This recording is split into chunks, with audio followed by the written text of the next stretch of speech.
More and more people travelled on the Fat Controller's Railway. More and more ships came to the harbours. Everyone had to work very hard indeed. The trucks complained bitterly, but then trucks always do, and no one takes much notice. The coaches complained too. No sooner had they arrived with one train than they had to go out again with fresh passengers as another. "We don't know whether we're coming or going," they protested. "We feel quite distracted." "No one can say," grumbled Henry, "that we're afraid of hard work, but we draw the line at goods trains," finished Gordon. "Dirty trucks, dirty sidings, ugh," put in James. "What are you boiler-aching about?" asked Duck. "I remember on the Great Western, that tin pot railway." "Tin pot indeed! Let me tell you—" "Silence!" ordered a well-known voice. "Let me tell you that an engine for goods work will arrive from Scotland tomorrow." The news was received with acclamation.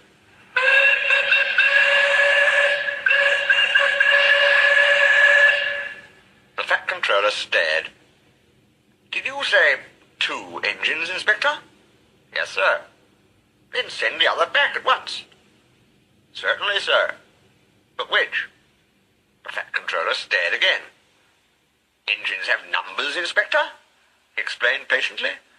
"We bought number 57646. Send the other one back." "Quite so, sir. But there is a difficulty." "What do you mean?" "The 2 engines are exactly alike, sir, and have no numbers. They say they lost them on the way." The Fat Controller seized his hat. "We'll soon settle that nonsense," he said grimly. The 2 engines greeted him cheerfully. "I hear you've lost your numbers," he said. "How did that happen?" "The mourner slyly slip it off, sir. You ken who it is." The engines spoke in chorus. "I know. Accidentally, on purpose." The twins looked pained.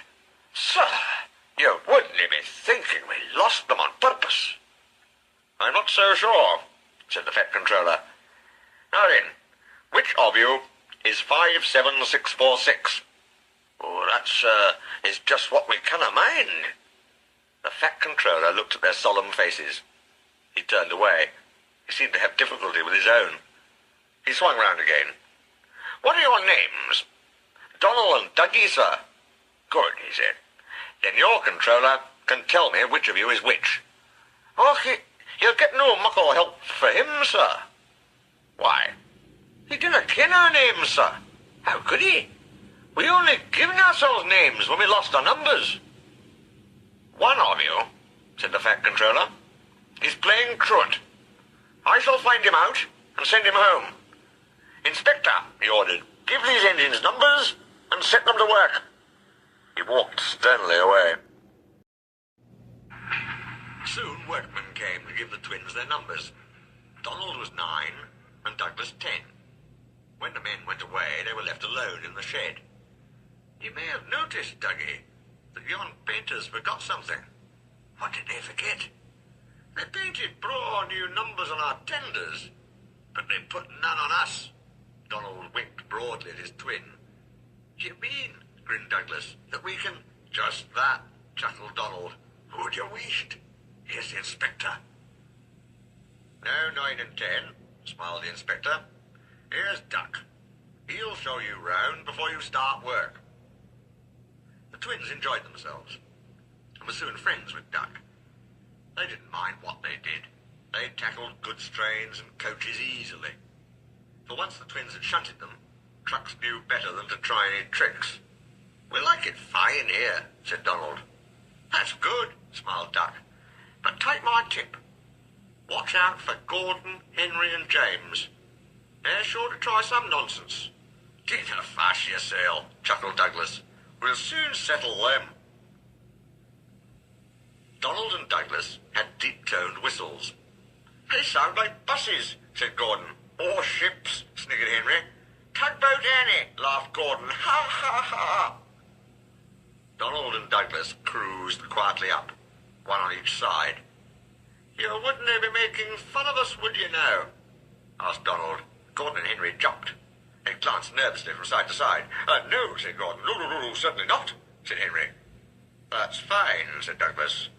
Now just mind the both of ye, and keep it that way. That was the way Gordon and Henry kept it. Every day, punctually at 3:30, Gordon steams in with the express. It is called the Wild Nor'Wester, and is full of people from England, Wales and Scotland. There is also a special coach for passengers travelling to places on Thomas's branch line. When the other coaches are taken away empty, engines have to remember to shunt the special coach to the bay platform. It doesn't wait there long. Thomas, with Annie and Clarabel, comes hurrying from the junction to fetch it. Thomas is very proud of his special coach. One afternoon, Douglas helped Duck in the yard, while Donald waited to take a goods train to the other end of the line. As Duck was busy arranging Donald's trucks, Douglas offered to take away Gordon's coaches. Douglas was enjoying himself when an awful thought struck him. I hope the Fat Controller doesn't find out I shouldn't be here. I couldn't abide going back. He worried so much over this that he forgot about Thomas's special coach. He pushed it with the others into the carriage siding, then ambled along to join Donald at the water column. As he went, Thomas scampered by, whistling cheerfully. Soon Thomas came fussing. Where's my coach? Coach? Asked Donald. What coach? My special coach that Gordon brings for me. It's gone. I must find it. He bustled away. Lord sakes, said Douglas. I more'n have stowed the special coach with the others. You see that? Exclaimed Donald's driver. A mob of angry passengers erupted from the siding. They're complaining to the Fat Controller. He'll be coming here next. Now listen, said Douglas's driver. We'll change tenders. Then I'll wire with ye, Donald, and take yon goods. Dinna fash about us. Quick now, do as I say. The Fat Controller and 3 passengers walked towards them. But Donald, with Douglas's tender, number 10, was out and away with the goods before they came near. Douglas and his driver waited with innocent expressions. Ah, said the Fat Controller, number 9. And why have you not taken the goods? My tender is awire, sir. The driver showed him the tender, still uncoupled. I see. Some defect, no doubt. Tell me, why did number 10 leave so quickly? Maybe, sir, put in Douglas, he saw you coming and thought he was late. Ah, said the Fat Controller. He turned to the passengers. Here, gentlemen, are the facts. Number 10 has been shunting the yard. Your coach disappeared. We investigate. Number 10, disappears too. You can draw your conclusions. Please accept my apologies. The matter will be investigated. Good afternoon, gentlemen. The Fat Controller watched them till they climbed the station ramp. His shoulders twitched. He wiped his eyes. Douglas wondered if he was crying. He wasn't. He swung round suddenly. Douglas, he rapped. Why are you masquerading with Donald's tender?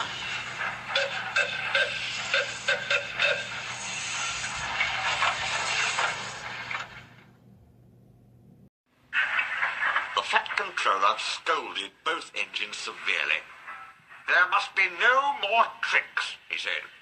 I shall be watching you both. I have to decide which of you is to stay. He strode away. The twins looked glum. Neither wanted to stay without the other. They said so. Then what's to do? Wondered Douglas. Oh, said Donald, each mun be as good as the other. Then he'll have to keep us both. Their plan was good, but they reckoned without a spiteful brake van. The van had taken a dislike to Douglas. Things always went wrong when he had to take it out. Then his trains were late, and he was blamed. Douglas began to worry. You're a muckle nuisance, said Donald one day. It's to leave ye behind I'd be wanting. You can't, said the van. I'm essential. Oh, aye, Donald burst out. You're nothing but a screeching and a noise when all's said and done. Spite Dougie, would ye? Take that! Ow, ow, ow! Cried the van. Who'd you wished? Said Donald severely. There's more coming if you misbehave. The van behaved better after that. Douglas's trains were punctual, and the twins felt happier. Then Donald had an accident. He backed into a siding. The rails were slippery. He couldn't stop in time and crashed through the buffers into a signal box. One moment, the signalman was standing on the stairs. The next, he was sitting on the coal in Donald's tender. He was most annoyed. "You clumsy great engine," he stormed. "Now you must stay there. You've jammed my points. It serves you right for spoiling my nice new signal box." The Fat Controller was cross too. "I am disappointed, Donald," he said. "I did not expect such clumsiness from you. I had decided to send Douglas back and keep you." "I'm sorry, sir." But Donald didn't say what he was sorry for. We know, don't we? "I should think so too," went on the Fat Controller indignantly.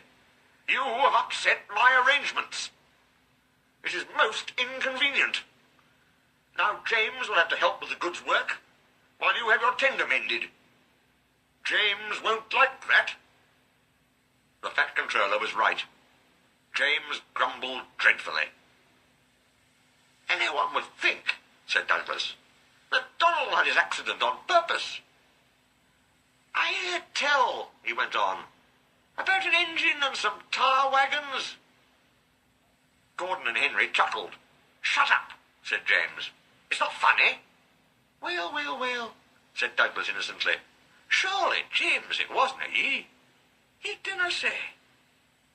James didn't say. He was sulky next morning and wouldn't steam properly. When at last he did start, he bumped the trucks hard.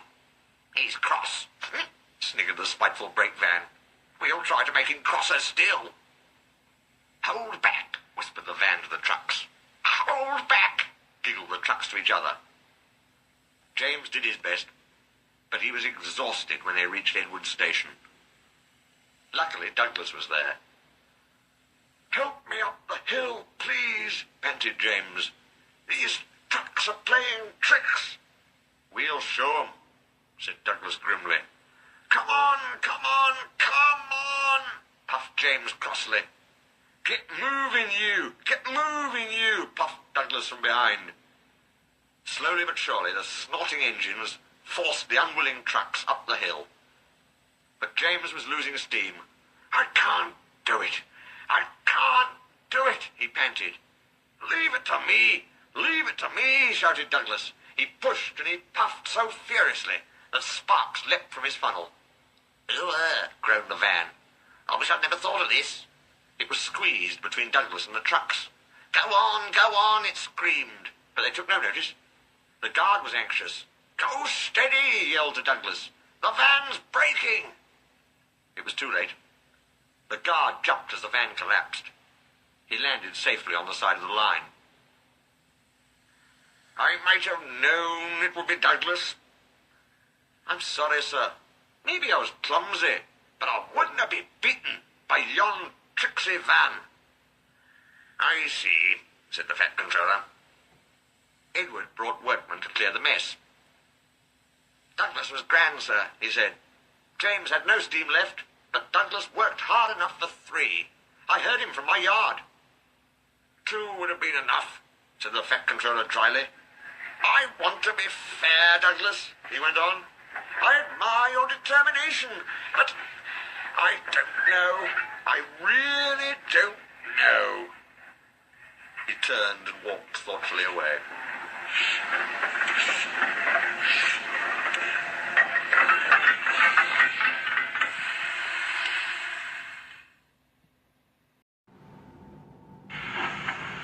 He'll send us a war for sure, Donald. I'm thinking you're right there, Dougie. The luck's aye been against us. An engine dinna ken what to do for the best. Snow came early that year. It was heavier than usual. It stayed, too, and choked the lines. Most engines hate snow. Donald and Douglas were used to it. They knew what to do. Their drivers spoke to the inspector, and they were soon coupled back to back with a van between their tenders. Then, each with a snowplough on their fronts, they set to work. They puffed busily backwards and forwards, patrolling the line. Generally, the snow slipped away easily, but sometimes they found deeper drifts. Then they would charge them again and again, snorting, slipping, puffing, panting, till they had forced their way through. Presently they came to a drift which was larger than most. They charged it, and were backing for another try. There was a feeble whistle. People waved and shouted. "Your sakes, Donald! It's Henry! Dinna fuss yourself, Henry! Bide a wee! We'll have you out!"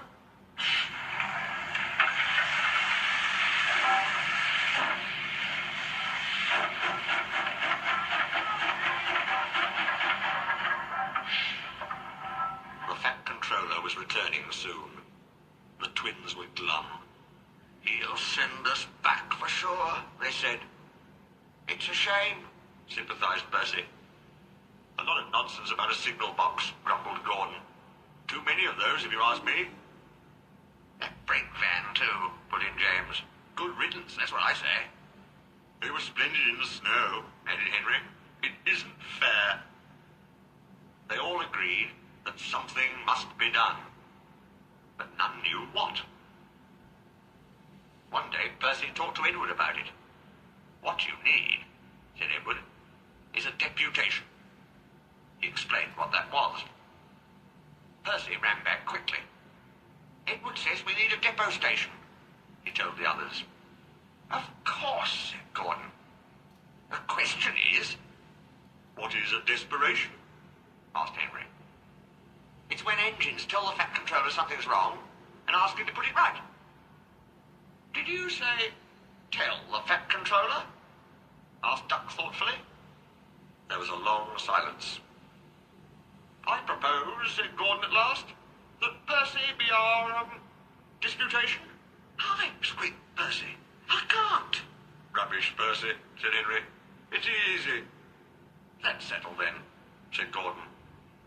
Poor Percy wished it wasn't. "Hello, Percy. It's nice to be back." Percy jumped. Some trucks went flying. Yes, sir, please, sir." "You look nervous, Percy. What's the matter?"